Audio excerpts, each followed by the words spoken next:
Hello, all you sexy strumpets out there. Today we're going to be talking about sex. And get your mind out of the gutter because this isn't a naughty video, you filthy animals.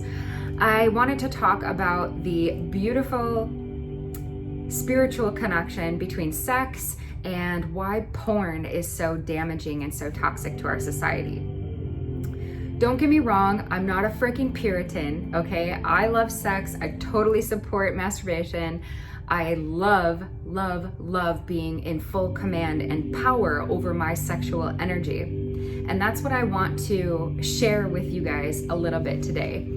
I've been wanting to do a video about this for quite some time. I have a lot to say about it, and I'll probably end up making multiple videos because there's just so much ground to cover that I don't think I'll get it all in one shot.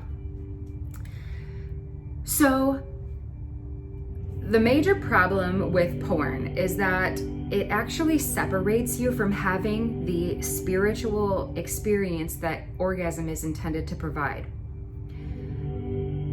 We only use about 5% of our potential when it comes to having sex, typically. So if we're only using 5%, that is sad and depressing. If you are only using sex merely to get off and just have a quick orgasm, you are barely beginning to scratch the surface of what is possible for you.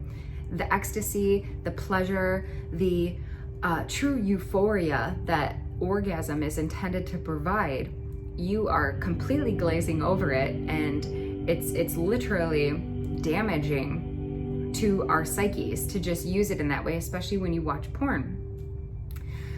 I don't think porn is inherently bad at all, and I'm not advocating one way or the other. I'm just telling you a little bit more background so you have more information.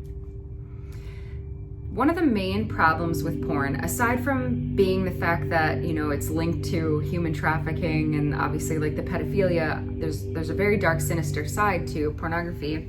But aside from that, the main problem with pornography, with watching porn and getting dependent on it, is that it hijacks the receptors in your frontal lobe, and it essentially creates new neural net bonds that become addicted to that instant gratification. This makes it harder to achieve an orgasm when you're masturbating by yourself or when you're with a partner.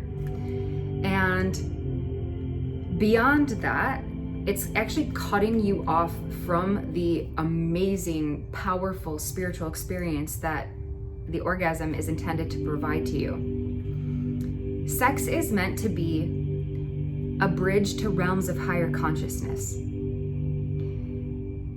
If you are using sex just to have an orgasm, you have no idea what's possible. But the good news is that we are all here to grow and learn, and we are students of life until we die. So I wanted to share a little bit about my thoughts and my experiences. Another one of the main issues I have with porn is that it gives people, particularly men, particularly young men, a false sense of sexual education. Ladies, I know more than one of you out there has probably at one point or another had a run-in with the jackrabbit guy. Okay? Almost all women know exactly what I'm talking about the second I say that. This guy has gotten, jackrabbit guy, he has gotten his sexual education from porn his entire life, and it's clearly evident because when you go to have sex with a person like this, I mean, you're literally just like being pounded away like somebody is actually chipping away at freaking concrete, okay? And men, if you are a jackrabbit guy, we just want to tell you, we hate that. No woman enjoys that. And then I mean, it happens all the time. Not to me all the time, but I have definitely had it happen to me, and it's fucking awful. And I mean, even just like recently, one of my girlfriends went on a date and came back, and we're like, how was it? And she was like, well, it was really nice and big, but he didn't know what to do with it. I got jackrabbited. And we're like, oh no, not jackrabbit guy. And then the problem is with Jackrabbit Guy is that most women are not in command of their sexual power, so they don't use their voice to speak up for what they truly want. And then we are so, we're just desiring for the experience to end. So then we fake an orgasm because we know that you're not going to stop until we tell you that we orgasmed. So then we fake it. So then the next woman does the same thing to this guy. And so all the way down the line, he's thinking that he's really good in bed, right? And that's what he sees on porn. And every woman fakes an orgasm just because we want it to end, and we're like, Jesus, this guy's never gonna stop. So then we fake an orgasm just to get you to stop, just to end the experience. And then this guy goes on with his life thinking he's like fucking Casanova, when really we hate it. And it's clear that you have no concept of, first of all, the female anatomy and how it works. But beyond that, women and men too need spiritual connection. Sex should be about connection. Even if you're having sex by yourself, if you're masturbating, it still should be about connection. It should be about connecting to your higher self. Spiritually grounding, both rooting down into the earth and also connecting to the heavens. It should create essentially like a rocket ship of energy. And orgasm energy is so powerful. I literally do all my affirmations and my manifesting right after I have an orgasm. I will say all of my affirmations, like whatever my goals are. I'm gonna make $100,000 this year. I say them all the time, every single time I have an orgasm. And it's amazing how powerful this energy is. It's one of the most powerful frequencies right underneath pure love, which a lot of people believe that God is a metaphor for love. So love is the highest frequency. When two people come together in love, in the vibrational frequency of love, and they have sex and there's connection and they come together, they essentially create one powerful unit of love frequency. And this essentially catapults or launches you into realms of higher consciousness. So a lot of people, maybe you've heard the saying, when you make love or when you're in love, you can see the face of God. And there's truth to that if you think of it in terms of vibration and energy. Nikola Tesla said, if you want to understand the secrets of the universe, think in terms of vibration and frequency. We are all matter, we are all energy, we are all made up of frequency and energy. So nothing could be more important than understanding the way our energy patterns move and what they can lead to. This comes with exploration, meditation, and if you're looking at it from a sexual aspect, then understanding Tantra. Now, Tantra is not something that I think you need to go to class for. I don't think it's anything you need to study. I think that it's something that, I mean, you can obviously if that's what makes you happy, but I don't think it's necessary. I think what's truly necessary to understanding and delving deeper into your sexual exploration is really going within and learning how to apply the same principles you would when you're meditating to your sexual practices. This is how you become a master of your sexuality. This is how you engage your godlike self. This is how you activate that part of yourself that is so incredibly powerful. Humans have no idea. You've only begun to scratch the surface of what's possible during making love. So, understanding that when you come together with somebody in the vibration of love, you are creating essentially one cyclical being of energy. So I'm a Reiki master teacher. I've studied Reiki for like 15 years now. And one of the things that we study when I am attuning other people, when I'm teaching Reiki and passing on the blessing of Reiki, one of the things we do is we close what's called the way in point. It's spelt strange. It's like Japanese, but it's pronounced way in. And it's literally squeezing the Kegel muscles to essentially close that energy gap off. And then we put our tongue to the back palate of our mouth. So we do that and we hold this energy.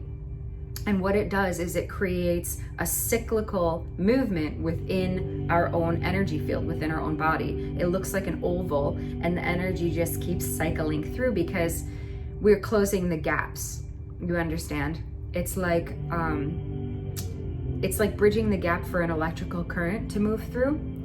And so when that happens, our energy just builds and builds and builds and builds. Same thing happens when two people come together with the intention of creating love. And I'm not talking about like, oh, we have to get married now, you're my soulmate. You can have sex without all that. I'm not, like I said, I'm not a freaking Puritan. I totally believe in coming together for the sake of honoring both parties, right? So at least come together in lust and like, if not love.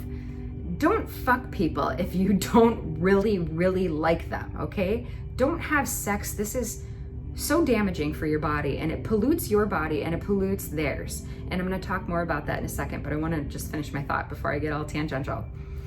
So when you come together, remember what I said about the oval and the cycle of energy. When you come together with another person, you complete the cycle or the circle in the same way. So literally, a man and a woman, when they connect in that way, when a man is inside of a woman, you close that gap, the way in point, you're connected there.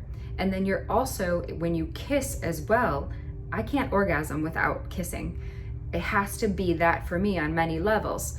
Beyond being just physically sensual, you also close that energetic gap. So now you have both spaces, the way in points, connected. So literally you have just created an actual physical conduit for that energy or electricity to flow between the two of you. This creates essentially for a short period of time one energetic force between the two of you. Now, if you come together in love, which is the highest vibrational frequency on the planet, you have now just created the perfect conditions to literally launch yourself into the stratosphere and other dimensions. Many people get visions when they do this. Some people see colors, people see swirls of energy. It is absolutely incredible. And it's a full body wave of euphoria. That's what an orgasm is supposed to be. That's how it's supposed to feel. It's not supposed to be just, all right, get it over with so I can get back to my life because when is this gonna end? Okay, like, or when people get into it and actually just literally looking to get off, you're cheapening both yourself and your partner. It's already tainted from the time you decided to engage in that act. When you don't bring intention and your energetic focus to it.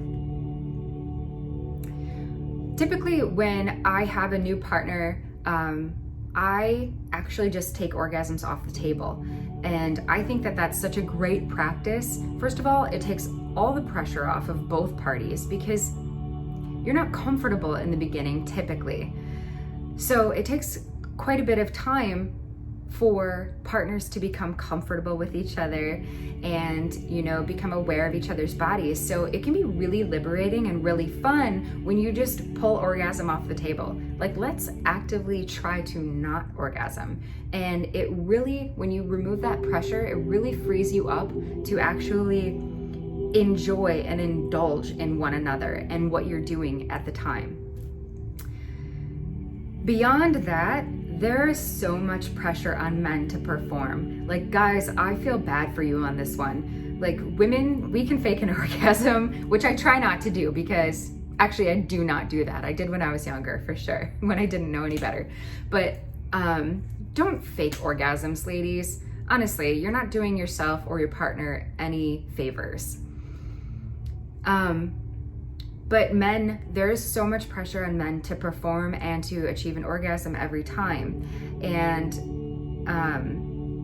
when you remove that in the beginning, if you have conversations with your partner, like, hey, we're about to engage in the most sacred act of all time that you could give to anybody else. Like, this is your gold. Your sexuality is your treasure. It's your gold. It should be revered. It should be honored. It should be sacred. And you should honor the sanctity of two people coming together in that way. You know, like, enough people with like the frat boy behavior. Enough girls with the slutty sorority girl behavior. Quit sending dick pics. Girls, if you want men to respect you, quit sending pictures of your coochie all over the internet, you know? Like, they just send them to all their friends. And not only that, but you are dehumanizing and devaluing yourself. And nothing is going to change. We're not going to improve or move forward as a society until we change ourselves. So here I am, trying to be a beacon of light and an example for everybody else. I'm not telling you how to live your life. I'm just telling you how I live mine. Maybe it'll help you. I don't know. Certainly not judging anybody. I want you guys to know that there is so much more out there available to you. If you knew what was possible, you would never cheapen yourself ever again by having sex with somebody who you weren't totally into, and you know, giving yourself away like that. And part of becoming self-actualized is owning your sexual energy. That's why the patriarchy has, for, you know, centuries, attempted to control and poison our sexual culture and damage us. You know, we've been taught that sex is shameful, sex is bad, but then yet all in one breath on the other side of it, our movies and our pop culture and our music are so demoralizing and so dehumanizing. We're so desensitized that we don't think that, you know, cheap, dirty sex, there's nothing wrong with sleaze on TV. And I mean, fuck, we can even just go bomb countries. We literally just bombed a country last week. Like, nobody's talking about the fact that we can kill people and have like sleazy, disgusting sex. And it's an epidemic in our culture. But yet when people talk about making love like I am, everybody gets all up in arms. So I just wanted to give people some food for thought. I have an incredibly empowering sex life. It is absolutely mind-bending when I orgasm. And I know that that's a lot of personal information, but I want you guys to know that this power is available to you too. Another reason why I think I have full command over my sexual energy is that I also don't give it away. You're not gonna find me on the internet, you know, showing all my goodies to the entire world for a momentary, fleeting, minute level of validation. We have become so starved for energy and for validation as a society that, you know, people post pictures on the internet. People send nude pics to strangers, people you barely know. Like, I get messages all the time. I get dick pics in my inbox. Like, what the hell? This is unsolicited. I am not looking for this. It's absolutely shocking to me that that's perfectly okay, but like hand holding is shocking or seen as like crazy or clingy or odd behavior. Like, wow, this is such a toxic society that we live in. You know, women will go out there and, you know, have plastic surgery and cut up their bodies. For what?